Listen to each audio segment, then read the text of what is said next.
show, guys, you're going to really see that it's more important than ever to have just as many options as you can in your toolbox as a loan originator. And with that in mind, I want to remind you once again, don't lose a deal, man. If you're looking at anything going sideways on your loan at all or just not fitting the right box, you got to check out Angel Oak and just do it really easily through their Quick Quote. Super easy to get done, super fast, and right from there you can go to Quick Qual, which is like an automated approval for non-QM stuff. Super cool. Just click the banner you see right here over on your right, or you can scroll down, you'll see the banner there. There's a link around here on Facebook, or you can simply text QUOTE to 33655. Now, this is a really important show today, so I'd love everybody to share it by hitting the Facebook button below Frank, because we have to get this message out to our communities. We had our first annual rise in defaults since the housing crisis. The first time ever, year over, we have more defaults. Who is letting their house get foreclosed on in these markets? I mean, think about it. If you bought a house a year ago or 10 years ago or anywhere in between, you have significant equity. You can sell your house. It doesn't have to default. Yet, we are seeing defaults on the rise. So that would lead you to believe that, okay, it's got to be something that's kind of beyond their control, right? I mean, it's not just, like the last time, where it was crappy loan products and all this crazy stuff going on. No, these are like real defaults. So what do you think the reasoning is? Well, when you look at the European Union and their economy, it's wrecked right now. When you look at the Asian markets, they're wrecked right now. We have the only strong economy in the world in the United States, but these are storm clouds on our horizons. And we just saw that the U.S. 30-year bond yield fell to a record low under 2% as fears of a global recession, a U.S. recession, increases. Now understand that the 30-year bond yield going below 2% is the best indicator that we've got to forecast a recession. So what's happening in our communities, this is really easy to figure out, guys, and there's a problem here. Okay. People are losing hours and income. Okay? That's what's happening. Right now, people are losing hours, jobs, at their job, and they're losing income. So that payment is becoming too hard for a lot of folks to make as our economy weakens. And rather than proactively selling their house and realizing that equity that they've gained over the past 2 to 10 years, they're sitting in that house, not making payments until that house is finally foreclosed on. And then, of course, you have all the costs associated with the foreclosure, and all that hard-earned equity is lost. So people in our communities, and it sure looks like this is going to keep going in this direction, people are losing the luxury of time in their homes. The luxury of time. Now, here's the problem, Frank.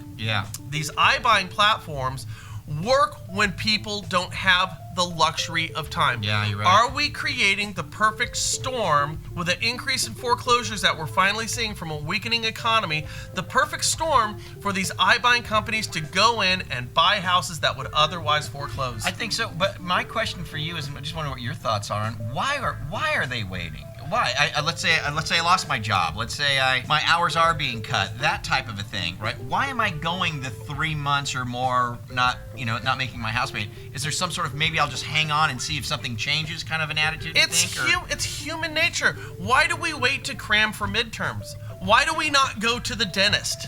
Even when we know we should or we have to? Because we wait. That's what we do. We try to push off something that is uncomfortable, yet in this case, it's inevitable. It is the nature of us to wait, and that's why we're seeing unnecessary foreclosures rise for the first time in over 12 years.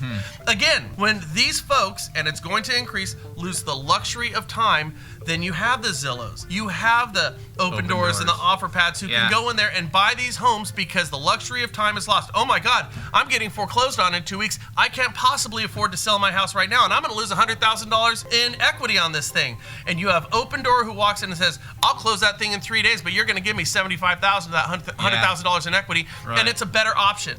We are creating the perfect storm for these companies to succeed in a bad market. Now, here's the problem. When somebody sells their house for 25 cents on the dollar, 50 cents on the dollar to one of these iBuying platforms in this perfect storm, that is now a sale that is not done under duress. It's not a foreclosure. It's not a short sale. It's just a regular old sale.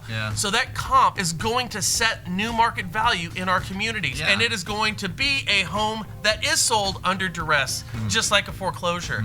So this is going to not only hurt that person who owns the house and our weakening economy. Right. It's going to hurt our communities at large because these aren't under duress. Guys, this is a ticking time bomb. Working with a local real estate agent, working with a local loan officer is the solution to your problems. Get in front of the problem. Yeah. Don't wait till the last second, because for these folks who are underemployed and going to continue to go that way, understand that you're going to be better off with $100,000 extra in your pocket, and that's Right. what you get with a local lender and a local realtor. So what's the message? Is the message, hey, if you're facing some tough times, you're looking like you're going to be forced to sell, don't wait. Do something now, sooner than later, Yes. just for the sake of reaping as much equity as you possibly can. You see, Frank, we are an ecosystem of people who are watching us. Everybody who's watching right now, you're your own ecosystem in your community, in your city, in your state. This message needs to make it to the people who own homes in your community and in my community. So what we do is we educate our communities to defend our equity against this perfect storm.